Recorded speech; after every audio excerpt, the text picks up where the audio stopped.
Hello and welcome. Today, me and my friend, we're going to play a game. We're going to do the first bat rep, so go easy on us, alright? This is the board. There's a couple of pieces of scenery that aren't completely painted, but we thought we'd set out a game, a battle anyway. We're using the new 6.5 or 7th edition Warhammer 40,000 rules. We are using this mission type called the Maelstrom of War Tactical Escalation, but it's not really an escalation, so it doesn't have number of objectives, and they're not worth more as the game goes on, but it's a similar kind of deployment zones. We've already rolled. I am going on the left side, my friend is going on the right side of this camera. We're now going to roll to see who deploys first, and then obviously roll to see who goes first. At the moment we're just going to show you all the armies up close and what we're using. Okay, so this is Viking Rider's army. He's got, we'll just go over here first of all. We've got his Warlord, which is a company master, and that's HQ.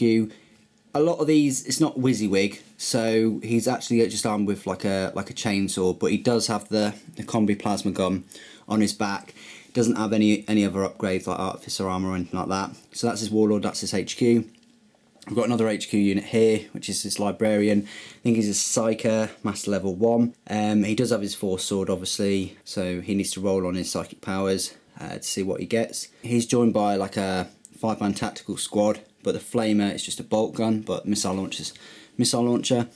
Then you've got the tactical squad over here. Again, you've got plasma gun and plasma cannon, that's all fine. And then he's brought along 2 Devastator squads. This one here, the Sergeant doesn't have a power fist, just normal bolt gun. Obviously he comes with a Signum, and then you've got 2 plasma cannons, a multi-melter and a heavy bolter. Then he's got another Devastator squad here with 2 las cannons, missile launcher and a heavy bolter, and the guy in front doesn't have a missile launcher, he's just a Sergeant, so we're going to proxy him as a Sergeant. Then he's brought along this awesome Nephilim jet fighter, which is armed with twin-link las cannon, twin-link heavy bolter, and he's got the 6 Black Sword missiles, that's the one. And then he's got this awesome Predator Annihilator with this kind of like red tiger paint job, which is brilliant. So that's the army. We're only playing a small one for this first game, which is about 1,000 points, just under 1,000. Okay, and here's my army. Start off with my HQ. He's just a Terminator captain. He's got everything that you see there with a power sword, storm bolter.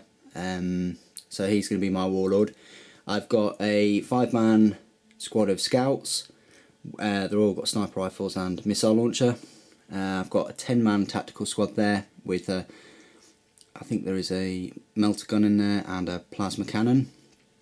And I'm going to combat squad them, and half of them are going to go in the Rhino.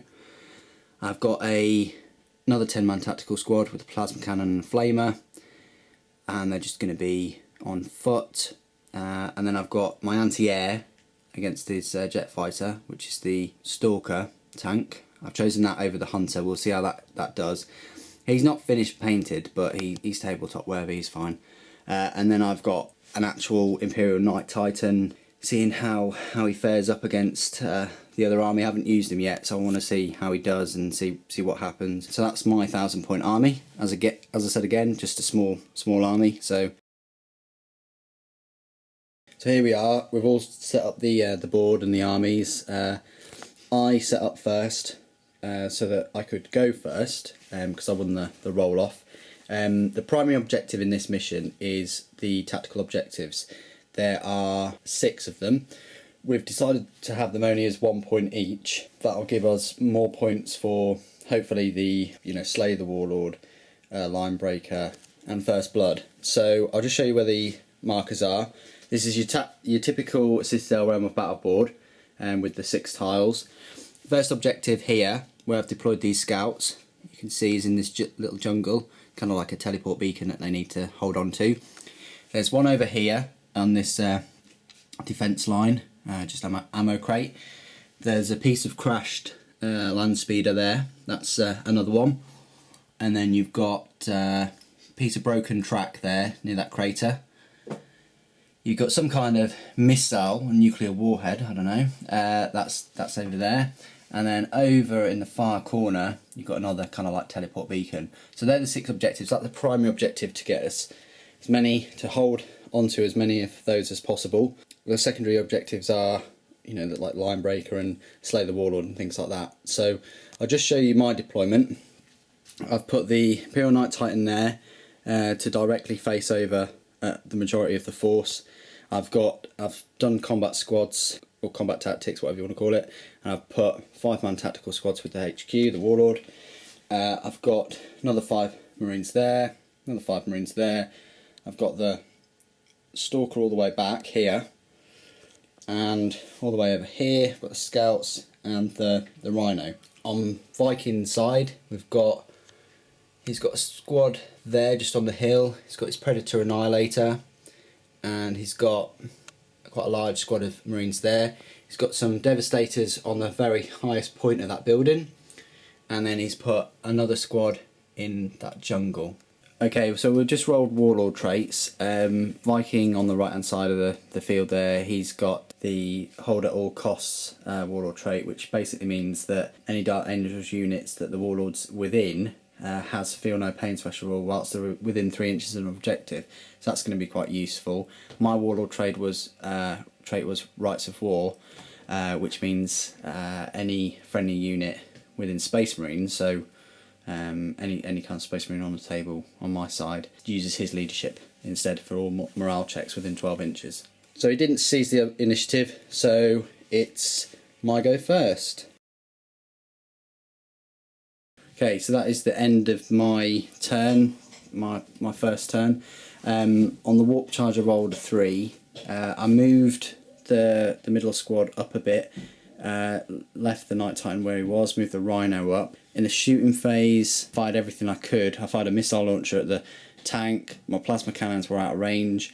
Stalker fired at some shots at the guys on the top there, but failed to do any damage. But there is one thing missing off this board at the moment, and that is the Predator Annihilator. The Imperial Knight Titan blew it up with his rapid fire battle cannon. It was already lost a whole point from the missile launcher from the scout down here actually, so that's that taken out of the game. So now we're ready for Dark Angels turn 1. Okay, so Viking moved his Devastator squad all the way over there from the trees and then towards that objective marker. He moved the big squad of Space Marines here up a level, tried to snap fire, but wasn't successful. Devastators fired everything they could at the Knight Titan, but really unlucky rolls. The Librarian down here used his Inferno Blast to try and take out the scouts, and that would have probably killed him outright if they didn't have the cover from the trees there, but he was unsuccessful with his warp charges, but they are closer to the objective now, which is good. Can't roll his Nephilim Jetfighter yet, that'll be next turn. So it's now my go, Space Marines go, turn 2. Right, so that's the end of turn 2, my movement phase and shooting phase and everything.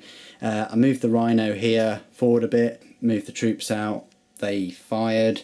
That small squad there, they didn't do anything. It's terrible. The squad over there in the crater didn't do anything, but they're holding an objective. The scouts didn't do anything, but they're holding that objective. Where the combat squads are, they fired the plasma cannons at the Devastator squad that's going to go and try and get that objective. That did cause some casualties, and the Stalker fired, I think, 1 casualty, and the Stalker fired over at them as well, or at the Devastators on the building.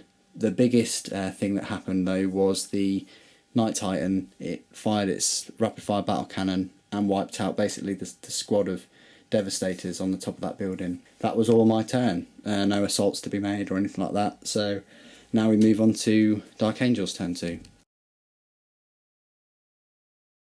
Okay, so that is the end of Dark Angels turn 2. There's a little bit of casualties. This squad here, down here, brought on a couple of casualties from the squad that's just disembarked. Kind of wish I'd hadn't disembarked now, and they are contesting the objective there. They're holding it, should I say.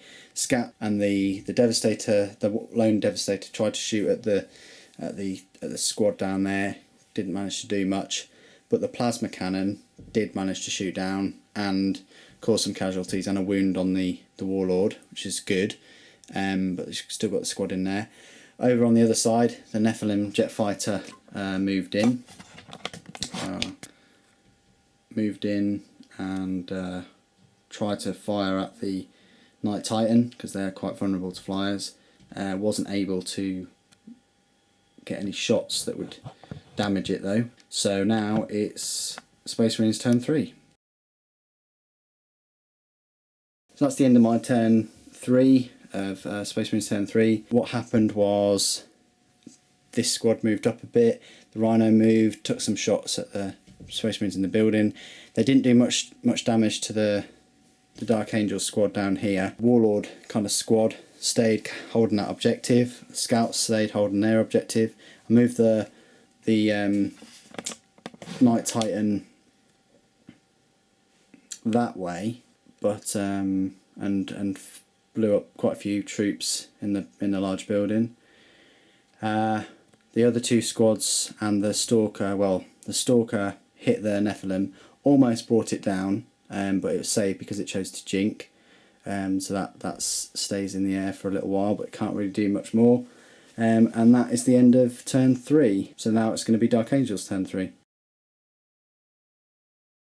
So turn 3, what happened was his squad down here in the trench moved up a bit more. They're now definitely holding the objective.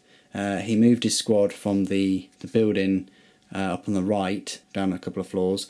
The Nephilim jet fighter is obviously quite disabled from from the Stalker's strafing rounds as it whizzed across the board, but it did manage to fire some snapshots off at the scouts and managed to kill one. The last cannon perched up on the top right managed to take off one of the hull points of the Night Titan on the side armour, and obviously there is a squad still where that missile is at the back of the board holding that objective. So they are holding 2 objectives at the moment, but they have got a lot of casualties. So this is going to be turn 4 of my turn, Space Marine's turn. So that's the end of my turn. If we look at the casualties there, you can see that Nephilim has been blown up finally by the Stalker. The Night Titan fired both of his rapid fire battle cannon shots into the squad near the Rhino. Didn't do anything, both the shots failed, and the heavy stubbers didn't do anything either. The captain, Terminator Captain, has moved forward. He is looking to charge there. The Rhino has contested the objective. I don't know if transports can, but let's put that there. The scouts fired everything into that squad. Nothing. The end of the turn. So now it is Dark Angel's turn. So that was the end of this mission of our first game. As I said before, please go easy on us. This is like the first game we played. I just prefer to do it turn by turn and tell you like a summary of what happened rather than, you know, just roll dice on the table all the time. I think we rolled to see if it stopped, and the game did stop in its current state. Clear to say that I won, but we both made some mistakes through the battle. Just going through victory points, I got first blood. I didn't get line breaker. The objective here is contested. The one here I've got with the scout still. The one here I've got. So I've got 2, and then I've got a third for first blood. Viking Rider has got that one contested. He didn't get any of the other secondary objectives. He's got this squad over here, and the Lone Devastator, and he's got this squad, and that's about it. I think we summarised it in that if he had placed all of his Devastators on this building here and focused his fire on other units instead of the Night Titan, then that would have helped. But also what would have helped, which was quite unlucky at the start, is I blew up his Predator Annihilator, and that would have, you know, potentially given it a lot of damage. I also moved my Night Titan off at this point, which meant I could have kept that one. But he did spend a long time over here on that point, so if he'd have had that and definitely had the other one, and maybe taken out a small squad at the start, then that would have definitely been 3. So that was that. So just give you a bit of a show of the rest of the board. I mean, if you have enjoyed this, you know, if you have enjoyed the models or anything like that, I mean, I'm going to try and get more of the scenery painted up, and we're both going to try and get more of the models painted up. Hopefully next time we'll be able to do a Dark Angels versus Orcs battle report, a couple of months, something like that. Might change the way I do this based on some of your feedback. Anyway, thanks ever so much for joining us. Thanks for watching. The Emperor protects.